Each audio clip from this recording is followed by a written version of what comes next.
வணக்கம் உறவுகளே, மகிழ்ச்சியான காலை வணக்கம். அனைவருக்கும் 78வது ஆண்டு சுதந்திர தின நல்வாழ்த்துக்கள். சுதந்திரத்தை பத்தி என்ன பேச போறோம்? அதெல்லாம் பெரிய பெரிய ஆட்கள்லாம் இருக்கிறாங்க, அவங்க எல்லாம் பேசட்டும். இல்லை நம்ம கேட்போம். அதெல்லாம் என்ன, நான் எப்போதும் போல நம்ம அன்றாட லைஃப்ல நம்ம எப்படி போய்கிட்டு இருக்கோமோ அதை பத்தி மட்டும் நம்ம பேசுவோம். என்னன்னு கேட்டீங்கன்னா, மனிதர்கள் வாழக்கூடிய இடம் என்னன்னு கேட்டீங்கன்னா வீடு. பல மனிதர்கள் சேர்ந்து வாழ்ந்தோம்னா அது குடும்பம். பல குடும்பங்கள் சேர்ந்துச்சுன்னா அது கிராமம். பல கிராமங்கள் சேர்ந்துச்சுன்னா அது ஊர் இல்லையாங்க. பல ஊர்கள் சேர்ந்துச்சு அப்படின்னா அது என்னதுன்னா மாநிலம். பல மாநிலங்கள் சேர்ந்துச்சுன்னா என்னதுங்க நாடு.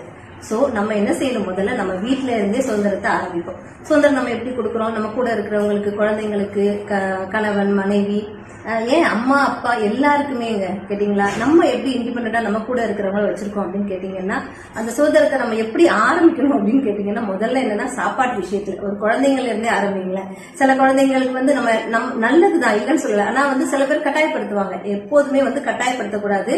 உணவு விஷயத்துல